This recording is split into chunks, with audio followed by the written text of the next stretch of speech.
Yesterday, we talked about the 3 lessons of the olive tree and what it has to teach us about experiencing difficult times and the point and purpose of life itself. To review quickly, those lessons were: 1, the olive tree gets its strength from experiencing both good and bad times. It requires the harsh winds of the east and the replenishing winds of the west to build its fortitude and its resiliency. So do we.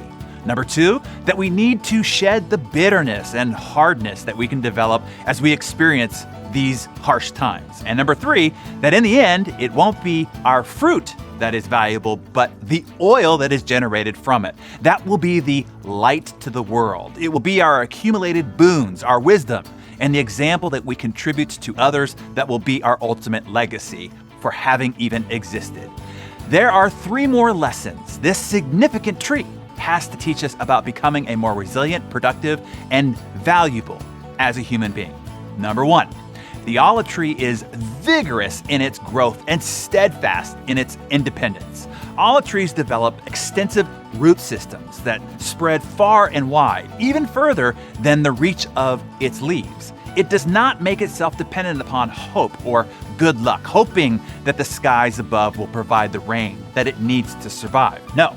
Instead, it takes full responsibility for its future, doing whatever it takes, driving its roots far and wide to find the needed nutrients and moisture in the soil below.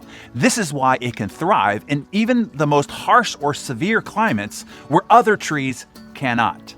Shouldn't we all take full responsibility for finding the nourishment and resources that we need to thrive, instead of merely waiting or praying or hoping for the favor, blessings, or good fortune to fall upon you? And when you take full responsibility for your life, you too will stand alone and be the exception, allowing you to separate yourself from your past, from your upbringing, from your circumstances, which then only enhances the view of your unique beauty.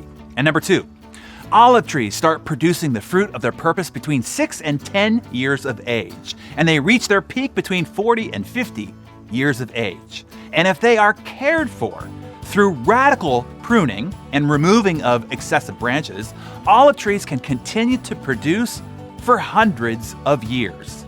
Even when the tree appears dead, the old trunk, bent, gnarled, and hollowed inside, if all the branches are trimmed, the next year, fresh shoots will spring from the old stump, and soon new, vigorous growth of branches will begin, and it will once again produce an abundance of fruit.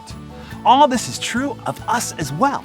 To keep thriving, we have to radically prune our lives continually. This isn't just of excessive stuff or commitments or obligations. It's even friends that take too much of your energy and life force. And it's also the accumulation of all the hurts, all the disappointments, and all the accumulated regrets. You have to continually and radically prune your life if you want to continue to grow, to be productive, to produce fruit, and be that light to the world of those around you. And number 3, olive trees end up developing differently. Some have very desirable fruit characteristics, but weaker roots. Some have strong roots, but no or small fruit production.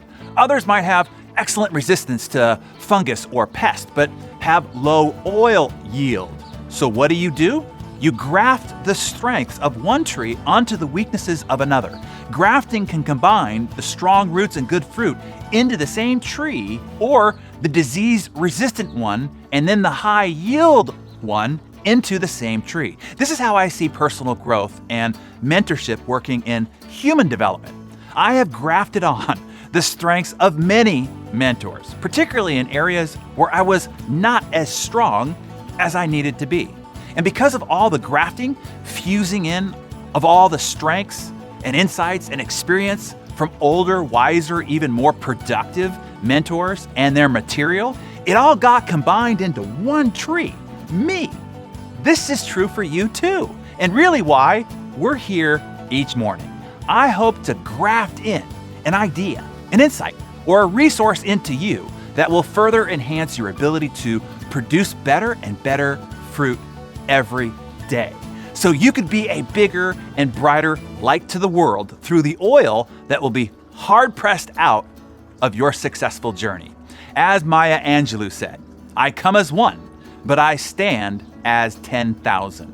If you are continually grafting in the ideas that you pick up here each morning and the lessons from the many, many mentors that I have assembled into the training curriculums that I have built, you will become one that stands as 10,000.